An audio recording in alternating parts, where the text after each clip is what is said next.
Vamos lá. Então, boa noite, pessoal. Vamos dar início à nossa penúltima reunião magna do Serviço de Cardiologia do Hospital São Lucas do ano de 2020. Então, hoje nós contaremos aí com a participação da nossa residente Ellen Dutra, que vai falar aí sobre a insuficiência mitral aguda e abordagem percutânea.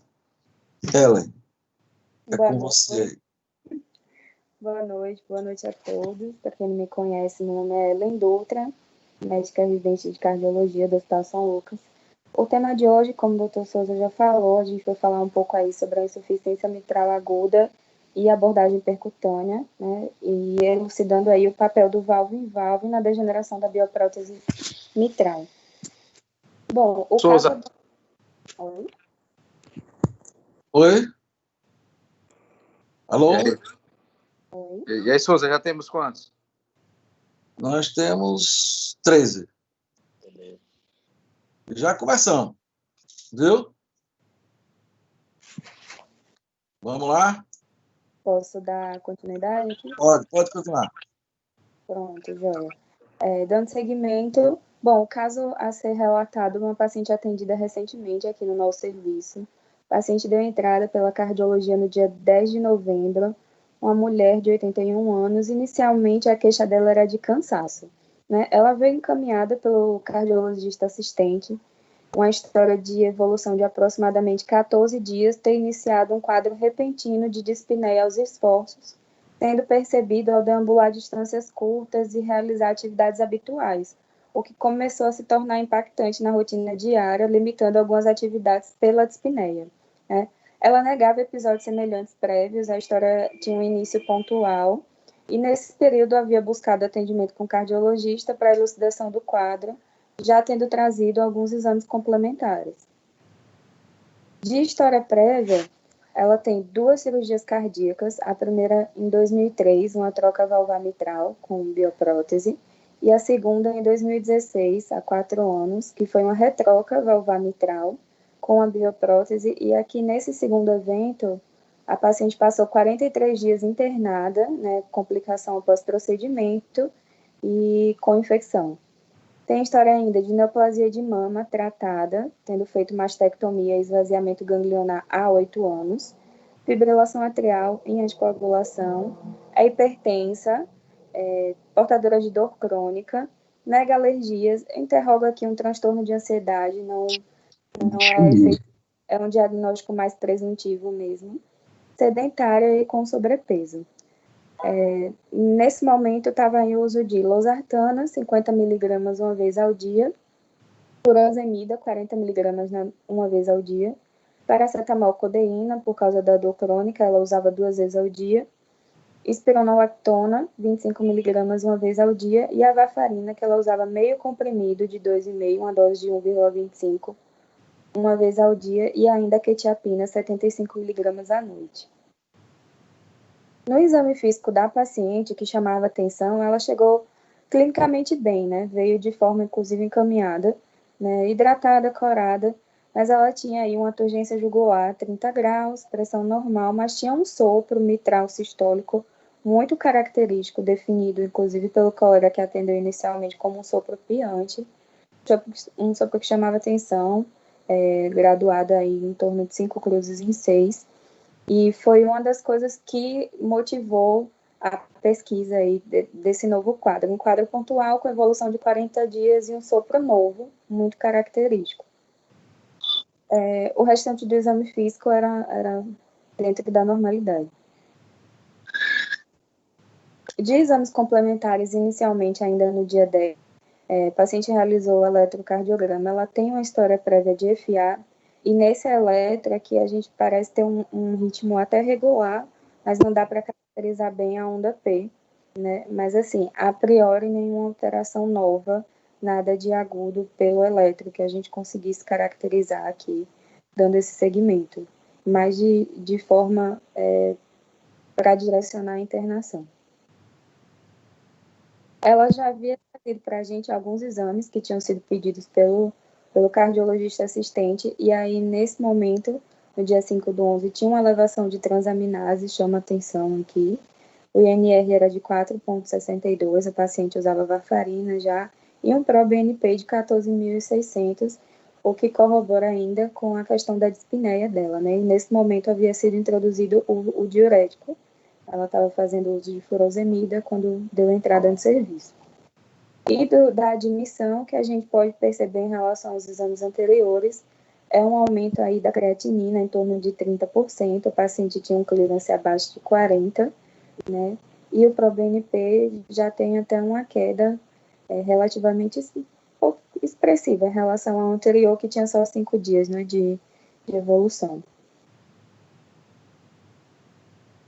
No raio-x de entrada, a gente pode perceber que a paciente tem uma área cardíaca aumentada, né, essa retificação também aí da silhueta cardíaca à esquerda, com um padrão de um infiltrado intersticial mais difuso, né, compatível com congestão, né? A gente vê que não tem nada de infeccioso que justificasse aí essa dispneia. Já havia sido realizado um eco ainda no dia 5, junto com os exames que ela trouxe, né? E nesse eco a gente já via aí a característica de um aumento importante do volume indexado do átrio esquerdo, aí mensurado em 55 ml por metro quadrado, com a fração de ejeção preservada, 58%. E quando a gente vai fazer a avaliação valvar aí, a gente consegue já ver que tem um refluxo transprotético mitral de grau moderado é importante, com jato excêntrico e efeito Coanda. Eu vou falar do efeito Coanda, mas aqui a gente já pensa mais num defeito protético aí significativo, né? A gente vê a PSAP estimada em 56, e essa prótese, então, já tinha apresentado uma disfunção do tipo insuficiência de grau moderado importante.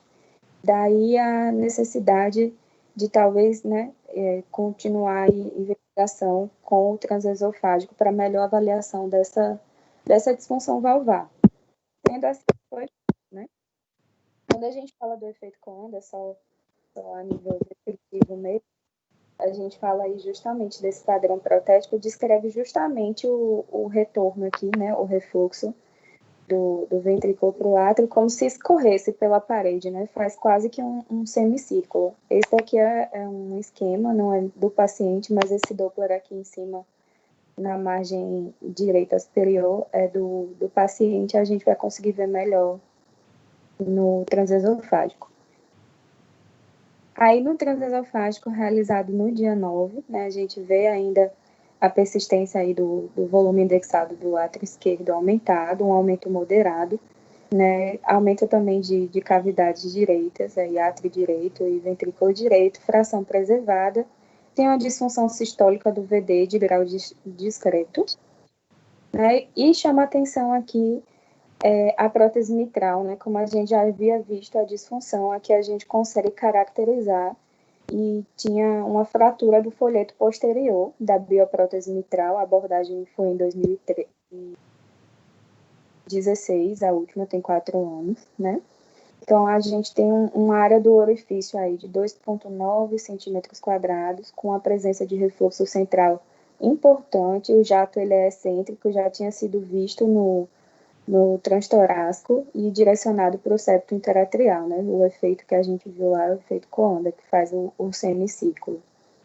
Sendo assim, o paciente, então, tem aí causa da disfunção. Já quando a gente olha a imagem aqui no bidimensional, a gente já consegue ver a válvula, ela se projeta, né, para o átrio. E nessa imagem aqui, a imagem em face, né, essa como se a gente tivesse a visão de cirurgião, a gente consegue ver que o folheto posterior ele se projeta mesmo para cima. É uma imagem bem interessante.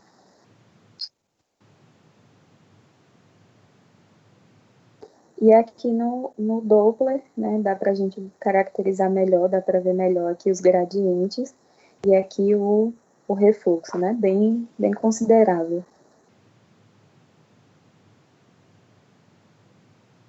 Então, com a hipótese que ficou aí, né, questionada, paciente que fez ANC aguda, paciente com sintomas novos há 14 dias de espinéia, por uma insuficiência mitral aguda, a causa da disfunção dela estrutural da bioprótese mitral pela fratura do folheto posterior.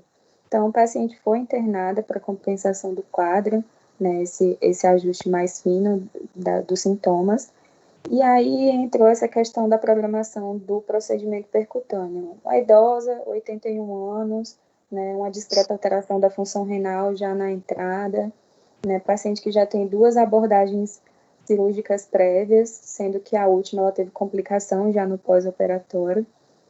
Então, seria aquela paciente com alto risco para uma nova cirurgia, talvez nem a mesma quisesse. Então, aí cabe a decisão compartilhada, né? Equipe, família, médico assistente e a vontade da própria paciente, a paciente lúcida, extremamente orientada, né?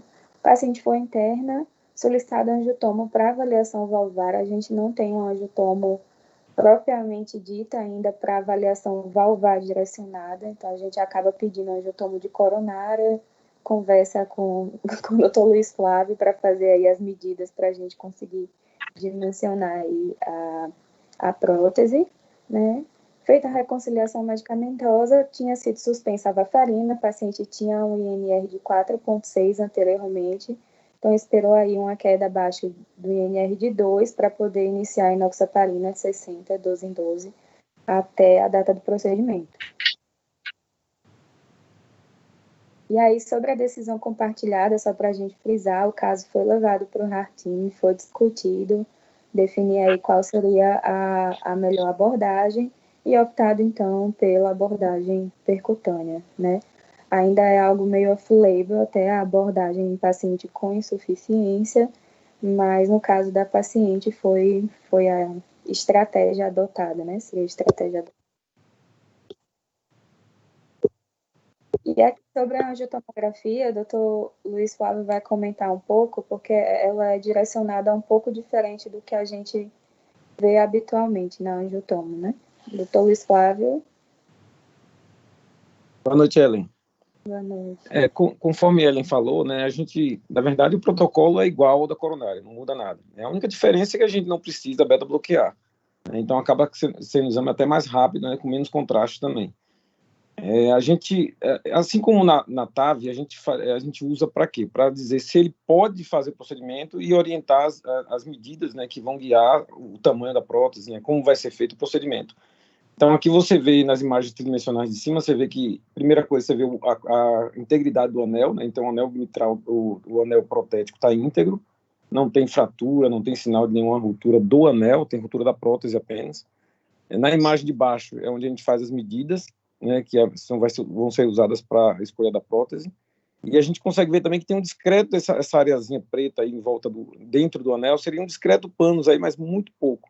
Não tem panos muito panos, não tem trombo, não tem nada, nenhuma alteração importante aí nessa região. Pode passar o próximo. Então, além do anel, tem algumas coisas importantes, algumas informações importantes que a gente dá, né? Então, esse aí, por exemplo, é o local. Se você for usar a via apical, então você tem que determinar onde está o ápice cardíaco, né? Normalmente eles fazem pela transeptal, então muitas vezes não é preciso, mas você precisa determinar onde está o ápice cardíaco, nesse caso estaria entre o sexto e sétimo espaço intercostal. Pode passar a próxima. No caso de válvula nativa, esses próximos medidas são mais importantes, mas na prótese não tem muito valor, que é a distância entre os músculos papilares.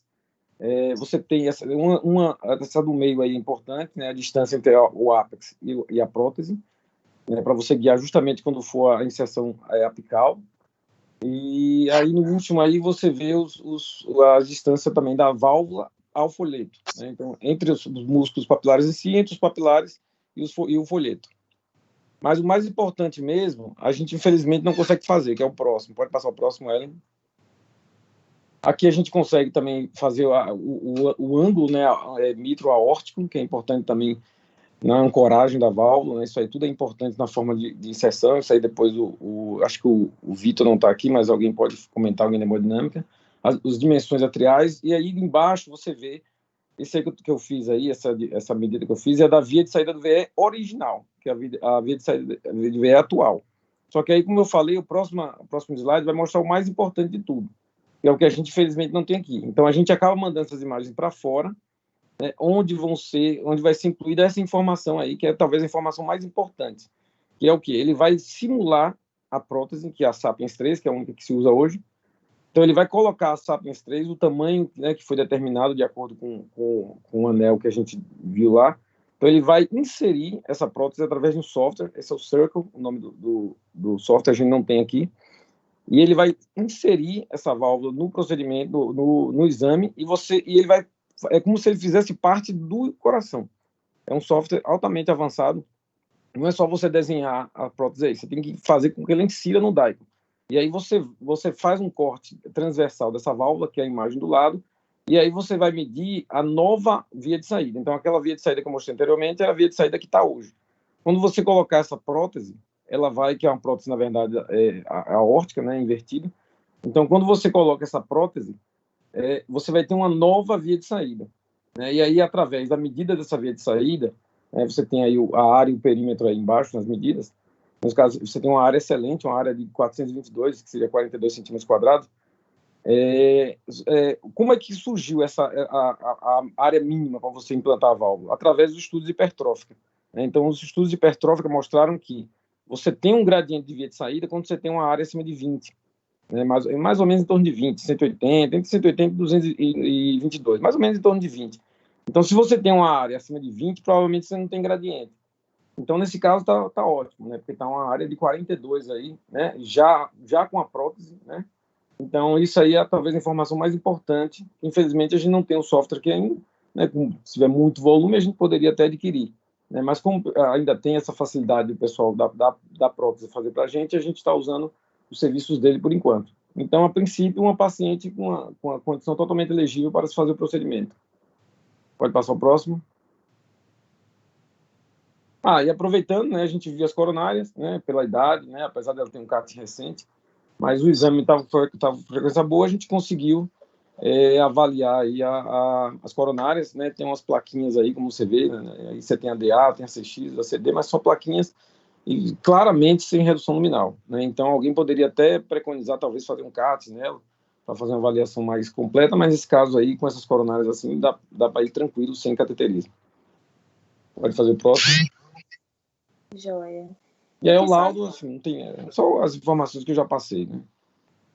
Isso, aqui só, né, sintetizando as medidas que são feitas e o retorno que eles mandam, né, do relatório do software que é fora. E o retorno bem rápido até, né, menos de 24 horas eles conseguiram compilar esses dados e mandar de volta. Bem interessante e bem ágil até. Então, o paciente permaneceu interna, segmento clínico, ela internou dia 10, 13, vê que o ProBNP seguia em queda, função renal continuava estável e teve uma queda aí das transaminases. O paciente ainda queixava de dispneia ao deambular, mas assim, melhor em relação ao quadro anterior, né? E aí programada suspensão da enoxaparina no dia seguinte, no dia 14, para o procedimento ser realizado, então, no dia 15, se a paciente tivesse condição para tal. Dia 15, a paciente, então, foi submetida ao implante percutâneo da válvula mitral, né? Foi realizado o implante de uma válvula Sapien 3, que é a utilizada hoje, o número da válvula era 26, né? A via foi a transeptal, guiada por eco transesofágico. O procedimento foi realizado com sucesso, sem necessidade de uso de droga vasoativa. A paciente se manteve estável durante todo o tempo, né? Após procedimento, paciente estubada, retirado já os acessos vasculares, só o introdutor na femoral direita, né? E paciente liberada já para UTI, usando só o catéter de oxigênio acordadinho, né? Na vigência, a orientação do intervencionista era iniciar de coagulação com a pixabana, né, 5 mg de 12 em 12, ainda na noite pós-procedimento. O procedimento foi realizado no final da manhã, né, caso a paciente permanecesse sem sangramento. O paciente não teve nenhuma intercorrência no pós-imediato, continuou sem sangramento e foi iniciada a pixabana sem problemas. E aqui só em relação à realização do procedimento, né, são imagens aqui sequenciais, e aí doutor André Paixão, que participou, talvez possa comentar um pouco mais de como é a técnica que eles usam em relação ao implante da prótese. Boa noite, tudo bem? Alguém está me ouvindo? Tá Tá ouvindo, bem.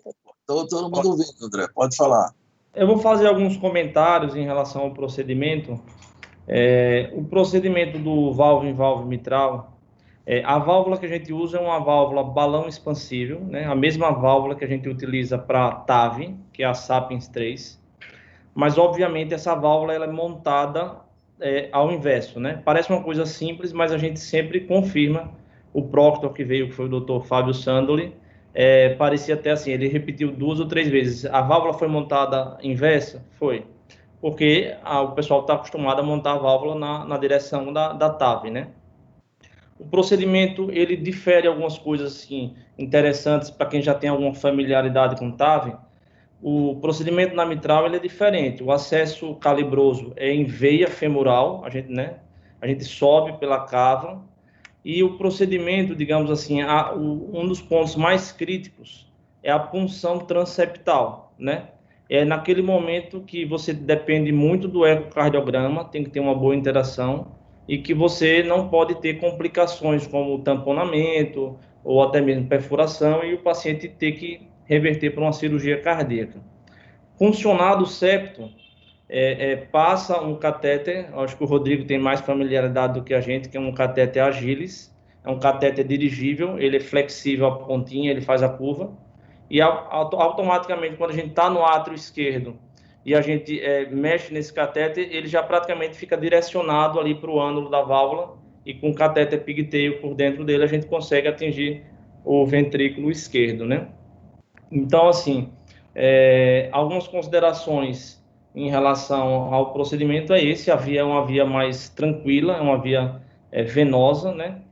Em relação ao marca-passo, né? A gente utiliza o rapid pacing, a gente estimula o ventrículo, mas não há aquela necessidade de deixar um marca-passo provisório por um risco de bloqueio como a gente tem na TAV. Então, a gente fez diferente nesse procedimento. O estímulo do ventrículo foi pelo próprio fio. Vocês podem ver que tem 2 fios. A gente passou 2 fios Confidel, foi Safari, e por um deles a gente conecta o jacaré do marca-passo e a gente consegue estimular o ventrículo sem ter que passar um marca-passo provisório, certo? Então, nesse momento do implante da válvula, é feito o rapid pacing, né, para dar aquela parada no coração, e aí você libera a válvula Sapien, né? No final, a gente checa com o ecocardiograma a localização e checa também se há necessidade de uma pós-dilatação. Nesse procedimento específico, houve necessidade da pós-dilatação. Se eu não me engano, foi um balão 24 que a gente utilizou, a válvula foi 26. E aí, ao final do procedimento, a gente teve um excelente resultado, né? Foi o Vitor que foi o operador principal. Uma coisa interessante nessa imagem é que parece, quando a gente vê a válvula, que a válvula não ficou bem localizada em relação ao ânulo da válvula prévia. Parece que a válvula não ficou, digamos assim, no meio, centralizada, né? Nessa imagem dá para ver bem. Mas isso é proposital. A válvula realmente ela fica mais ventricularizada do que no plano atrial, entendeu? Essa imagem final aí já é da ventriculografia, mostrando que não ficou nenhum refluxo, né? Nenhum leak, não ficou nada refluindo para o átrio esquerdo. Então, o procedimento, ele basicamente, ele é um procedimento que os pontos mais críticos é a punção, obviamente, transeptal, e o implante ótimo, o implante perfeito da válvula, que a gente tem a facilidade por ter aí o ânulo, né? Digamos, um gabarito que mostra exatamente onde a gente vai soltar a válvula. Se tiver alguma dúvida, eu posso adiante responder também. Pode seguir aí, Ellen. Obrigada. Pronto. Sobre o eco transesofágico, né, realizado aí durante todo o procedimento, aqui a gente coloca os parâmetros pré e pós-procedimento. Como o doutor André falou, acho que o momento mais crítico é justamente aí a punção transeptal, que é guiada pelo eco. É o momento mais importante, digamos assim, depois do próprio implante da válvula. E a gente consegue ver imediatamente no pós-procedimento como a gente já tem uma resposta ecográfica assim, expressiva, né? A gente tinha um paciente com um gradiente mitral máximo aí em torno de 17, que no no pós-imediato, após o implante da prótese, foi para 9,4. O gradiente sistólico máximo da via de saída do VE de 2,1 foi para 2,8, né? E o paciente com a PSAP pré-procedimento de 65 já tem uma queda aí estimada e foi para uma PSAP de 50. Então, a gente vê a resposta imediata, assim, ainda durante o momento do procedimento. E a gente vai ver alguns trabalhos, esse segmento feito em 30 dias, com a resposta ainda mais expressiva, um pouco adiante. O paciente tem a CIA residual pela punção transeptal esperado, medindo 5,1 milímetros, com shunt esquerda-direita, nesse caso aqui, sem repercussão. Aqui para a gente ver o transesofágico durante o procedimento, esse aqui é pré-implante, né? E aqui um comparativo com a visão bidimensional, né? A gente vê aqui o pré, a válvula anteriormente já degenerada, e aqui o pós-implante, a nova válvula implantada. Uma imagem bem interessante.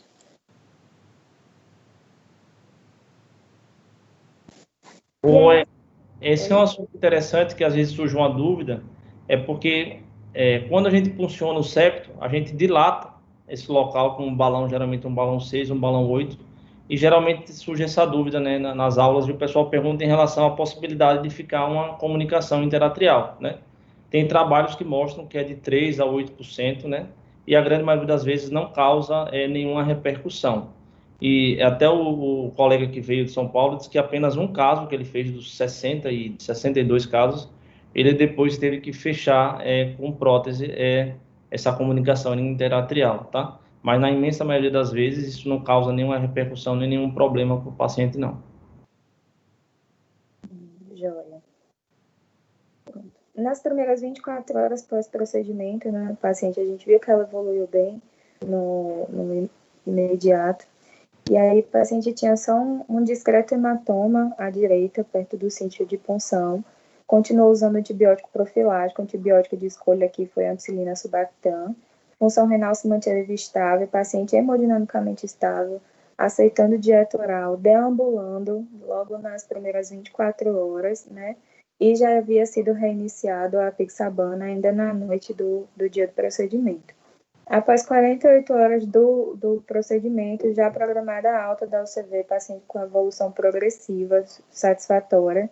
Os exames laboratoriais, aí a gente vê que a função renal permaneceu estável, inclusive melhorou em relação à função da entrada, né? Uma discreta queda da hemoglobina esperada por um sangramento da punção, pouco, né? Mas o paciente com boa evolução recebeu alta hospitalar, saiu da UTI e recebeu alta hospitalar no mesmo dia, em 72 horas após o procedimento. Então, a gente vê que é um paciente de 81 anos, com 2 abordagens prévias, várias comorbidades, que fez o procedimento e teve alta 3 dias depois, assim, uma evolução extremamente satisfatória. Saiu em uso de Eliquis, né, 5 miligramas, um comprimido de 12 em 12, ARA2, que ela já fazia uso, uma vez ao dia, o Aldactone, 25 uma vez ao dia, e o Seroquel, 75 miligramas, que ela já usava, e aqui não havia necessidade de usar a furosemida mais, né? E aí, aqui, só para a gente fazer um link entre a abordagem e o que a gente tem conhecidamente, o que a gente sabe, assim, é que essa referência aqui é de 2014, e até 2014 se estimava que mais ou menos aí 4 milhões de implantes de próteses cardíacas já tinham sido feitos cirurgicamente nos últimos 50 anos. Quando a gente faz uma projeção aí para 2050, pensando que a população está envelhecendo e que as doenças cardiovasculares elas estão difundidas aí em países desenvolvidos, subdesenvolvidos, sem distinções, eles projetam aí uma estimativa de 850 mil abordagens em 51 anos. Então, olha que isso vai aumentar aí exponencialmente, né? Então, estabelecer aí qual é o mecanismo de disfunção vai começar a se apresentar cada vez mais como um desafio, e na prática não tem um método assim de eleição completamente específico, mais sensível, mas o ecocardiograma ainda é indispensável, assim, e basicamente é o que a gente tem para direcionar tanto a abordagem como o segmento. Nesse caso, a gente conseguiu diagnosticar no transesofágico, vendo bem lá no 3D a fratura do folheto. E basicamente, lembrando só rápido dos mecanismos de disfunção, quando a gente pensa aí na degeneração valvar, a gente pode ter uma degeneração estrutural, e aí por calcificação, fibrose ou fratura de folheto, como foi nesse caso. As não estruturais, que são muitas vezes relacionadas ao próprio procedimento, como o LIC, o MISMET, né, ou embolização tardia, que é bem mais raro. Trombose e endocardite, né? Endocardite aqui a gente ainda vê alguns casos, acabo vendo em outro serviço. E aí, anteriormente, basicamente só tinha a abordagem cirúrgica, né? A cirurgia aberta, tratamento convencional para esses pacientes. E hoje a gente já, nos últimos anos, vem vendo aí esse crescimento das abordagens percutâneas, né? De tratamento percutâneo. E aí, quando que a gente vai considerar a abordagem percutânea? Nesses pacientes que têm alto risco para uma troca valvar convencional, pela idade avançada, como foi o caso, sexo feminino, pelo NIRA, fração de ejeção do ventrículo esquerdo reduzida, hipertensão pulmonar e cirurgias anteriores. A gente vê que quanto as cirurgias anteriores, as reabordagens aumentam a mortalidade. Quando a via de acesso à cirurgia cardíaca também ela não é factível por algum motivo técnico, o paciente que tem aorta em porcelana ou já teve alguma revascularização com enxerto de mamária, que cruza a linha média e aí vai dificultar essa abordagem pelo risco de lesão de enxerto, né? E nas reoperações valvares, né? Quanto mais abordagens, maior o risco de mortalidade. Então, as vantagens da abordagem percutânea aí seria justamente esse menor risco de complicação relacionado ao procedimento e o menor tempo de hospitalização. E quando a gente pensa em retroca valvar mitral, na cirurgia convencional, a gente tem um estudo europeu aqui, que é o RECORD, que ele fala da mortalidade hospitalar. Foram estudados 260 pacientes que passaram por retroca mitral, e a mortalidade ainda na internação chegava a quase 10%, era 9,2%. Então, é um número que não parece tão alto, mas é expressivo. 1 a cada 10 pacientes basicamente vai a óbito ainda na internação, né? E aí as taxas de complicações mais comuns aí eram baixo débito, necessidade de suporte circulatório, os pacientes evoluíam com choque, insuficiência renal, necessidade de politransfusão, né? Tem outro registro do STS, que com quase 12 mil pacientes com retroca valvar, que alguns com a segunda retroca, e aí teve associado a maior mortalidade em termos de 11% quando comparado à primeira cirurgia. Então, a mortalidade ela aumenta, quase que duplica em relação à primeira cirurgia. Aqui no Brasil, a gente não tem muitos dados a respeito de retroca valvar, mas sendo um país com alta incidência aí de doença reumática, sendo aí a causa disparada de abordagem mitral, se a gente parar para fazer uma estatística, se a gente pensar que um paciente com menos de 40 anos vai ter uma degeneração protética aí com reoperação em 15 anos, a maioria desses pacientes vai operar pelo menos mais uma ou talvez até mais 2 vezes. Então, a abordagem percutânea vai acabar ganhando aí mais espaço ao longo dos anos, né? Esse estudo aqui é um estudo americano que fala basicamente dos resultados de 1 ano do valve-in-valve usando a abordagem transcatéter, né? A prótese também foi o Sapiens 3, a Sapiens 3, né? E aí é um coorte prospectivo que fez um registro aí de junho de 2015 até julho de 2019, um total de 1.529 pacientes de 295 hospitais americanos, e aí alguns pacientes, no caso, 203 foram abordados por via transapical, ela é bem menos utilizada, e 1.326 pela via transeptal. Quando a gente vê a amostragem inicial, que chama atenção, eu deixei aqui até destacado no quadrado, é que a grande maioria desses pacientes já estavam no MIRA 3 ou 4, e a gente vai ver depois o segmento como chama atenção no próximo slide. E sobre a curva de mortalidade em 12 meses, a gente vê que ela começa a dissociar aqui um pouco a partir do terceiro mês, e realmente a mortalidade é maior na via transapical do que na via transeptal. Aqui são os resultados nos primeiros 30 dias. Quando a gente volta a falar do NIRA, né, a gente viu que a maioria desses pacientes estavam aqui na categoria 3 e 4. Em 30 dias depois do procedimento, a grande maioria desses pacientes aqui estavam na 1 e 2, né? A 3 e 4 reduziu, assim, abundantemente, uma redução bem expressiva, né? Então, assim, o risco de mortalidade previsto foi em torno de 11%, né? O sucesso do procedimento foi aí em torno de 96%. A mortalidade por todas as causas nos primeiros 30 dias até um ano aí foi de 5,4% a 16%, né? Então a gente vê que o procedimento relativamente tem um resultado extremamente satisfatório, né, em relação ao sucesso terapêutico, com uma taxa de mortalidade até menor, né, se a gente comparar com a cirurgia cardíaca reabordagens, apesar de não ter nenhum estudo que compare mortalidade direta de cirurgia cardíaca com mortalidade dos pacientes que foram abordados por via percutânea. Esse outro aqui é publicado no Arquivos desse ano, 2020, da Sociedade Brasileira. Ele fala basicamente de um estudo multicêntrico que já foi realizado aqui, eu vou falar mais à frente, e é sobre esse papel de destaque que o valvo mitral vem ganhando aí nessa abordagem transeptal, né? Daqui, só para a gente falar um pouco, depois eu volto, ele fala mais sobre a questão dos resultados, né? Dessa abordagem inicial aqui, o primeiro multicêntrico feito aqui no Brasil.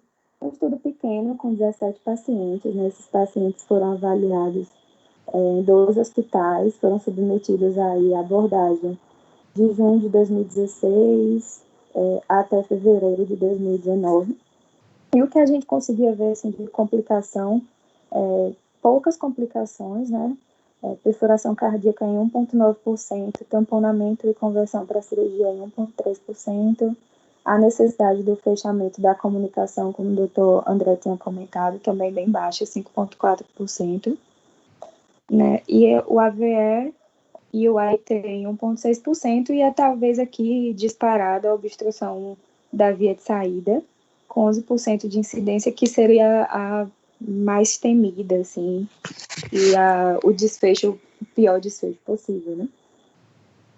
E aí, quem são os preditores da obstrução da via de saída? A gente viu lá as medidas, o doutor Luiz Flávio comentou a respeito, mas justamente seria o tamanho da via de saída do VE, né? O tamanho da própria cavidade ventricular esquerda, como o doutor Luiz comentou, o ângulo mitro-aórtico, né? E a distância entre o ânulo mitral e o septo interventricular.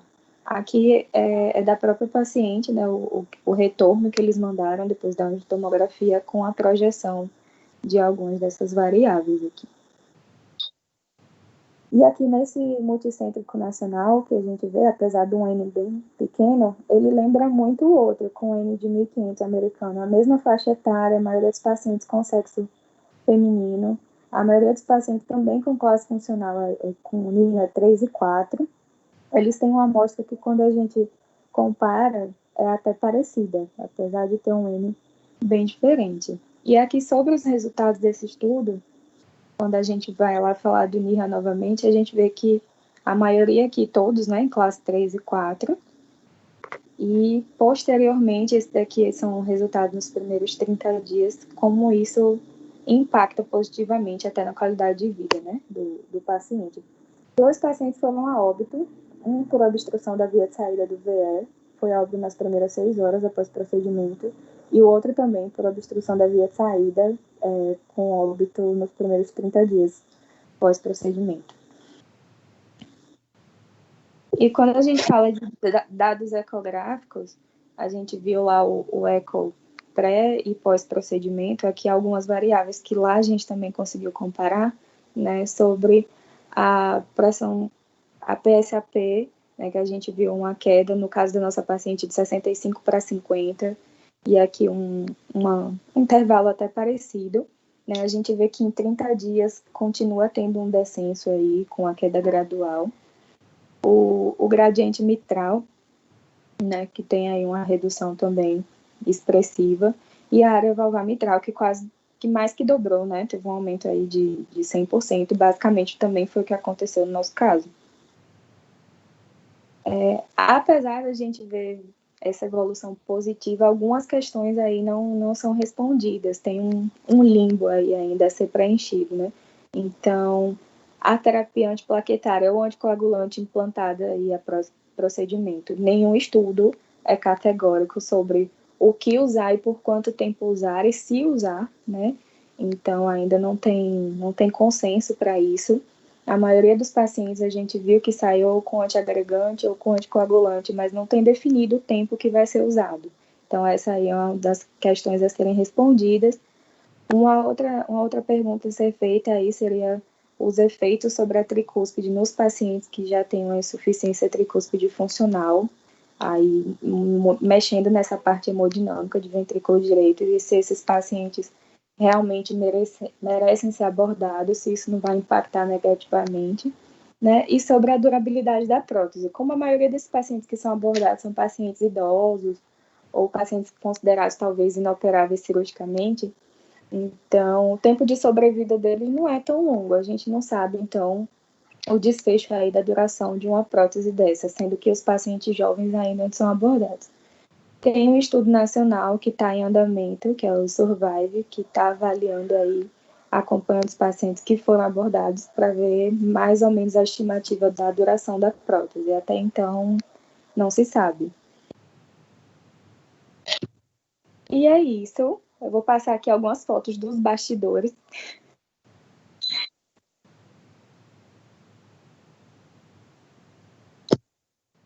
Aqui o processo, né, de ajuste da prótese, que o doutor André falou, que eles chamam de crimpagem, né? É bem interessante.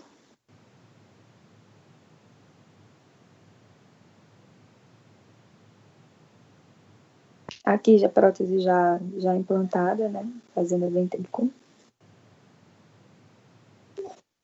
E a julgar pela cara do intervencionista, a gente já sabe que foi sucesso. E é isso. Muito bem. Parabéns, Ellen, pela apresentação, trazendo aí mais uma metodologia aí importante, né, que vai ajudar, sem dúvida nenhuma, muitos pacientes com essas características aí de pacientes idosos, comorbidades, né, que você falou. Uma coisa interessante que eu estava vendo já no raio-x do tórax desse paciente, que já o raio-x já mostrava o padrão de sobrecarga ventricular direito, né, que o eco depois mostrou. E um dado interessante é aquele que André falou, com relação a CIA.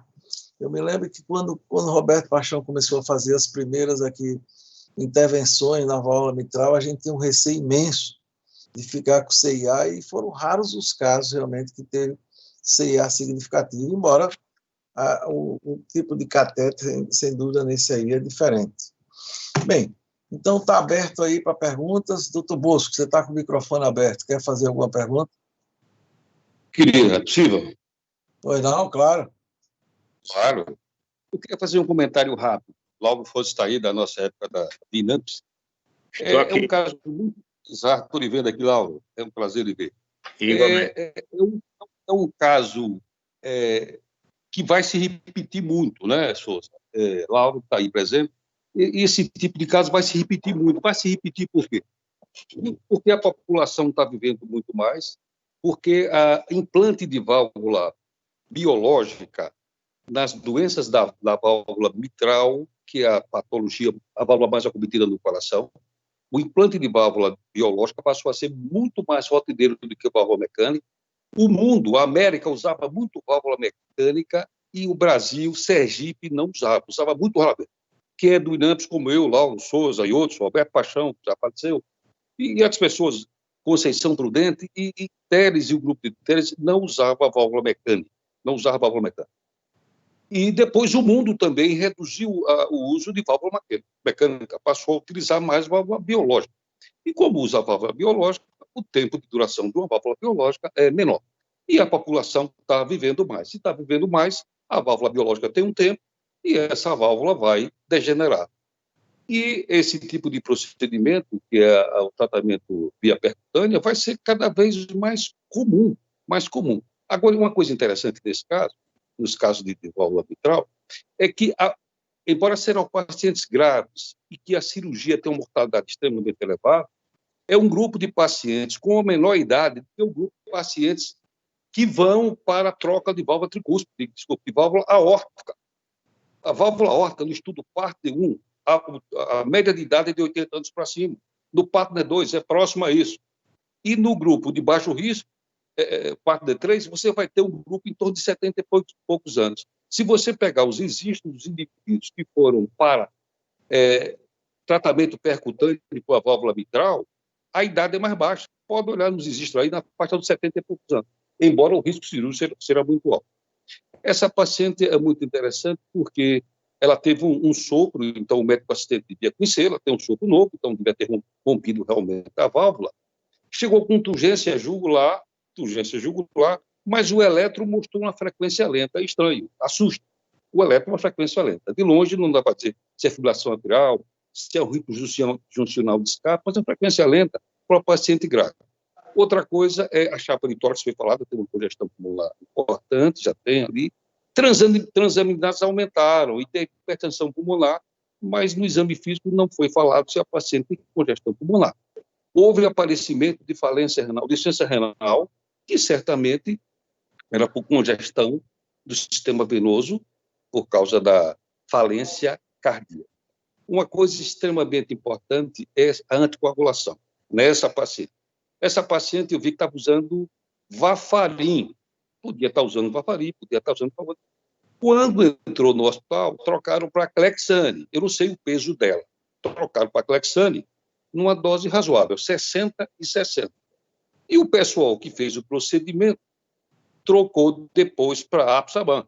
Vocês lembram que o estudo Aristóteles, da fibrilação atrial, independente disso, usou peso, usou idade e não usou clearance, usou nível de creatinina de 1,5. Foi 1,5. Embora ninguém tenha entrado no estudo Aristóteles, na fibrilação atrial, com menos de 30 de clearance. Mas o grupo aí entrou com a Apsabana e não conversou e a paciente manteve. Ela podia ser uma paciente boa, pesada, e ter uma idade, o ponto de corte era 80, e a função renal depois chegou, foi a 1,3. Então, foi usado o Apsaban para essa paciente. Eu queria saber, mas ninguém vai saber responder, porque a gente não tem estatística ainda para isso aqui na Caju. Duas complicações importantes nesses pacientes foi falado sobre a anticoagulação, né? Então, a trombose da válvula mitral, na posição mitral, é relativamente frequente. E esses pacientes parece que devem ser anticoagulados. Essa paciente tinha que ser anticoagulada, claro, e foi, porque já era anticoagulada.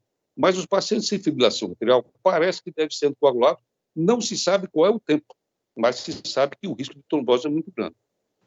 E outra preocupação é a mesma preocupação dos pacientes que fazem implante transcutâneo igual a válvula aórtica, ou seja, a insuficiência mitral residual. A insuficiência mitral residual da prótese leva a uma mortalidade realmente muito grande, como é na insuficiência aórtica. Mas nós vamos aprendendo aqui na Caju, né? Eu acho que talvez seja o primeiro caso de válvula mitral por degeneração. Eu não conheço outro caso aqui. Essa paciente passou na nossa ala da cardiologia, mas eu não vi, porque ela desceu para a ala no fim de semana que eu não passo lá. Então, um caso muito interessante e a gente vai continuar aprendendo com o tempo. Era isso. Muito bem. Okay. Rodrigo quer falar, né? Rodrigo.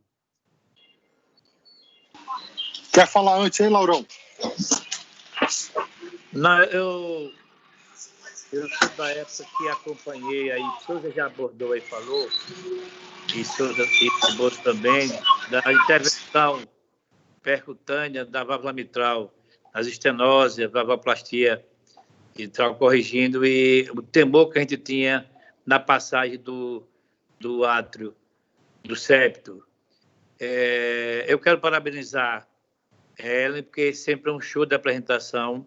E dizer também, viu, Bosco, porque a tecnologia está evoluindo muito e quem sonhava em você fazer um valve em valve e corrigir uma insuficiência mitral dessa aí, o paciente ficar com escape quase nenhum.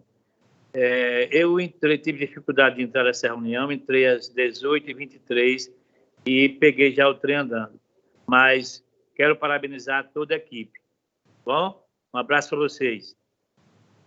Ô, Rodrigo, antes de vocês falarem, não sei se o Lauro lembra, tem uma paciente que Roberto Paixão fazendo lá no São Lucas, no início, e ele botou o guia, né, transeptal e o catéter, mas viu que no catéter não era adequado.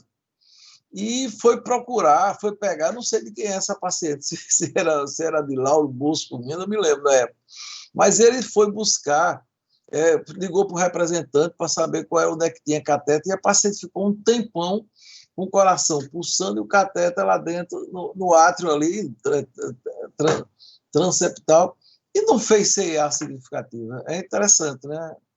Então, eu me lembro bem desse caso aí. Isso. Vamos lá, Rodrigo, pode falar. Beleza, valeu, Souza. Primeiro, assim, eu queria falar com a Ellen, que a apresentação dela hoje foi a melhor que eu já vi. E, assim, espetacular, muito bem documentada. Essa apresentação nota 10, se você fazer fora do Brasil, se você pudesse. Tudo bem organizado, documentado, todas as imagens, não deixa dúvida para quem está assistindo, acho que eu reconheço. E algumas coisas interessantes, assim, falando do elétrico, Bosco já... A gente tinha visto ali, na realidade, assim, chama a atenção, que é uma curiosidade, que parece que a atividade atrial ela é muito mal definida, assim, muito de baixa amplitude, então pode até ser um ritmo sinusal, mas pode ser um flutter atípico. E, assim, o fato de ter uma atividade atrial de amplitude é até compatível com a história dela. Ela é uma senhora de 80 e poucos anos, com uma terceira intervenção. Então, se pudesse fazer uma ressonância magnética ou até um mapeamento eletroanatômico desses átrios, muito provavelmente a área de fibrose atrial deve ser muito grande mesmo. Tudo leva a crer. Então, assim, parece ser um ritmo provavelmente sinusal tópico atrial, mas eu não descartaria um flutter atípico. Até porque alguém disse que ela tinha fibrilação atrial e, a despeito de uma coisa ou de outra, eu acho que eu teria tendência de manter essa paciente anticoagulada também. Eu acho que isso aí é bem claro que eu comentei. E por fim, eu queria até fazer uma pergunta para o André, não sei se ele está ouvindo aí, que é o seguinte, o André está aí, não? Ou alguém da hemodinâmica? Oi, Rodrigo. Então, André,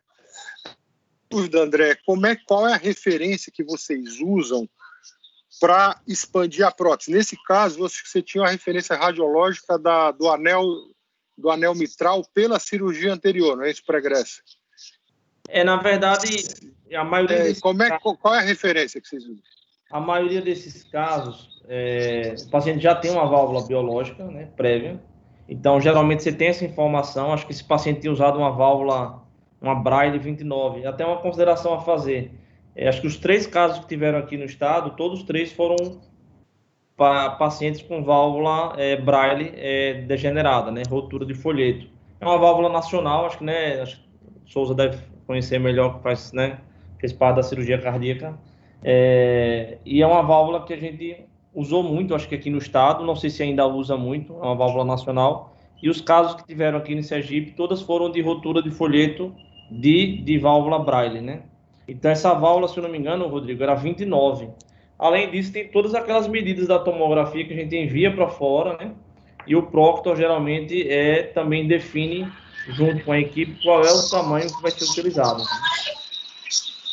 Porque, assim, eu não digo nem do tamanho em si, mas lógico que isso é fundamental, mas a referência radiológica, se você não está ventricularizando demais ou atrializando demais a prótese, entendeu? Sim. Ou seja, é só o eco que te ajuda, ou você, de fato, usa a referência radiológica do anel da prótese, mas se não tivesse prótese, como é que você usaria, entendeu? Nesse caso, você tem digamos assim, o gabarito, que é aquele ânulo da válvula. Inclusive, a gente que não está familiarizado, até no procedimento estava eu, o Vitor e o Eduardo, a gente achou estranho como a válvula ficou muito ventricularizada, né? E aí o Fabinho até comentou, ó, isso é a posição habitual.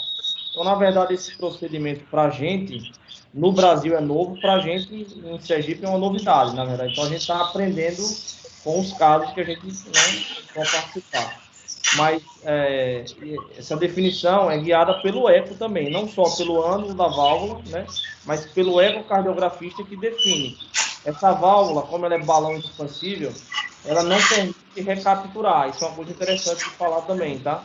Diferente da core-valve que a gente usa na TAV, que é auto-expansível, né, que é com aquela bainha que vai abrindo, você recaptura. A Sapiens, tanto no implante da válvula aórtica como no implante reverso na mitral, você não tem essa possibilidade de captura, né? Em determinado momento você soltou, já era. Se você soltou fora do local, ela pode embolizar. Por isso que a gente faz o rapid pace, né? E você tem o ânulo ali para definir o local e o ecocardiografista que guiando. Entendi. E só fazer um último comentário aqui que o Souza falou do diâmetro do catéter na transeptal, que não fazia CIA, viu? Só para ilustrar, em ablação de fibrilação atrial, muito se usa, boa parte se usa duas transeptais ao mesmo tempo. E cada uma dessas bainhas tem 8,5, 9 French, que daria, se elas forem uma, digamos, lado a lado, né? Daria um orifício em tese similar ou maior do que esse orifício que eles usaram da bainha de 14 frente. Mas não costuma ter problema, e isso aí costuma se reptilizar e ter oclusão espontânea com o tempo. Legal, muito bom. Bem, doutor Eduardo Ferreira. Boa noite a todos. Só queria fazer algumas considerações em relação ao procedimento, que a gente da hemodinâmica, da intervenção, a gente está muito entusiasmado com esse procedimento, uma vez que, diferente do procedimento de MitraClip, nós temos um procedimento muito mais intuitivo e muito mais próximo do intervencionista do que no caso dos procedimentos de MitraClip. Então, nós estamos realmente bastante entusiasmados com esse procedimento, uma vez que a orientação da punção transeptal, para a gente que trabalha com a valvuloplastia mitral percutânea, né, nos pacientes reumáticos, com estenose aórtica, a gente funciona exatamente da mesma forma. A posição inferior e posterior no septo. Então, isso já ajuda muito, porque a gente resgata toda a experiência dos intervencionistas que trabalharam com a valvuloplastia mitral por balão. Em relação à anticoagulação, a gente, no início da TAV, a gente começou a utilizar a antiagregação plaquetária dupla, porque a gente importou essa informação que a gente não tinha dos procedimentos coronarianos. Mas tanto na TAV quanto principalmente na mitral, há uma tendência da anticoagulação oral, sobretudo na mitral, uma vez que esses pacientes têm um átrio esquerdo, no geral, aumentado e tem uma incidência de fibrilação atrial bastante elevada. Então, há uma tendência da anticoagulação oral, essa pergunta ser respondida em relação, em preferência aos antiagregantes plaquetários. E, por último, a última consideração é lembrar que essa prótese ela fica mais ventricularizada, só fica 1/3 na posição atrial, como o André falou, porque a estrutura da válvula mitral ela é pertencente ao ventrículo esquerdo, à cavidade do ventrículo esquerdo. Se ela não ficar nessa posição mais ventricularizada, há um prejuízo do funcionamento, porque tem um aparelho subvalvar.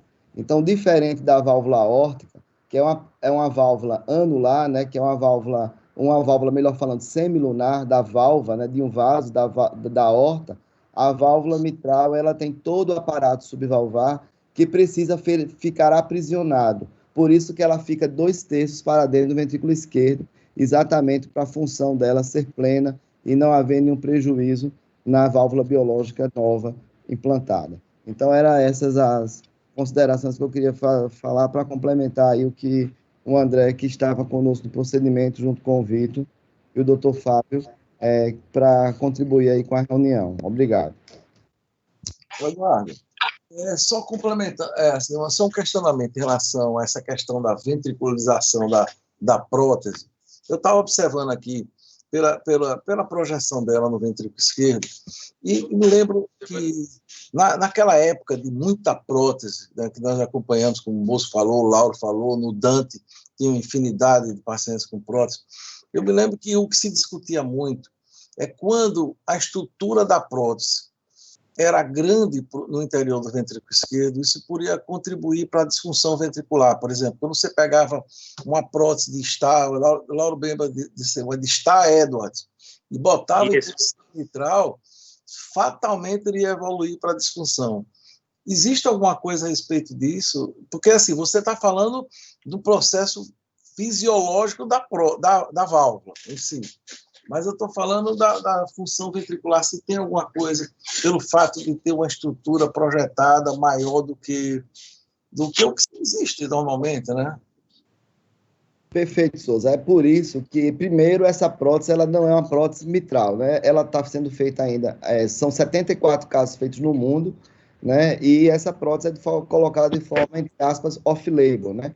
Existem próteses que estão sendo desenvolvidas, dedicadas para a posição mitral. É por isso que nós só foi testada a Sapien XT e a Sapien 3, porque das próteses da posição aórtica, esta prótese é que tem menor perfil. Por exemplo, você não tem uma core valve, por exemplo, uma Evolution R em posição mitral. Então, essa prótese Sapien 3 foi a que mais se adequou, a que mais se aproximou das válvulas mitrais que estão sendo estudadas e desenvolvidas para a posição mitral. E essa prótese que você me falou, eu acho que eu me lembro bem, era uma prótese que tinha uma bolinha, né? Que a bola ficava... Eu vi muito no Dante, uma prótese que ficava... A bola parecia uma bola de gude, né? Ficava numa gaiola, sendo... Aquela prótese, mesmo em posição aórtica, era uma das mais deletérias porque ela se projetava muito para a cavidade ventricular. É bem diferente desse sistema que nós temos hoje. Mas foi uma excelente observação, é por isso que as próteses mitrais são próteses com perfil pequeno, com baixo perfil. Souza? Não? Foi não? Quem?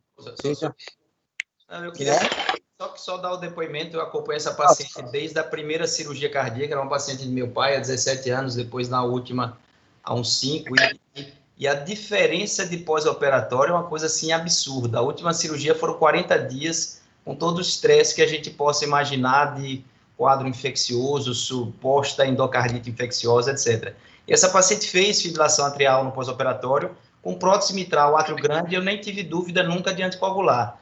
Com essa nova evidência de que a gente pode fazer DOAC para esses pacientes, a gente terminou optando, isso o próprio Fabinho sugeriu, que quem digamos assim, também estava no time desse procedimento, e o peso, viu, Bosco, é 71 quilos. Eu me lembro que eu tinha notado no consultório 71 quilos.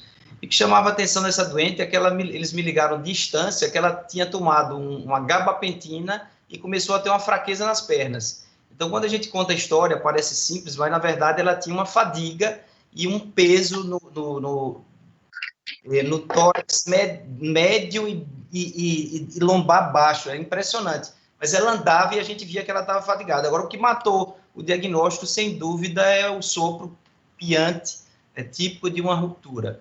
Mas o depoimento mesmo que eu queria deixar, assim, é a importância, viu, Souza? A importância dessas reuniões, a importância do time de cardiologia.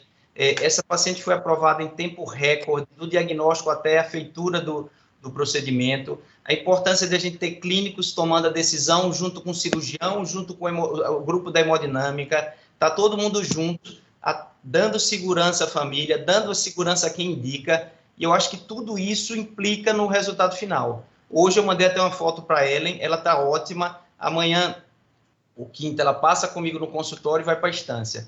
Fantástico, fantástico, fantástico. A gente realmente, eu fiquei extremamente empolgado. Só para dar uma ideia, Fabinho fez o quê? 60 ou 62 casos, 3 aqui em Sergipe. Ele até estava dizendo, Nordeste provavelmente é o estado que tem maior casuística de valve-em-valve mitral da minha casuística, e ele é quem tem maior casuística. Então, acho que a gente está de parabéns, o time todo da cardiologia está de parabéns. E a gente sempre achava estranho porque que o Nordeste não era escola em valvopatia, né? Você sempre falava isso. Por que que o Brasil não é escola em valvopatia? Eu acho que agora a gente, com essa nova abertura da ciência brasileira no mundo, eu acho que a gente, de fato, está participando de todas as grandes evoluções, praticamente em tempo real com o mundo.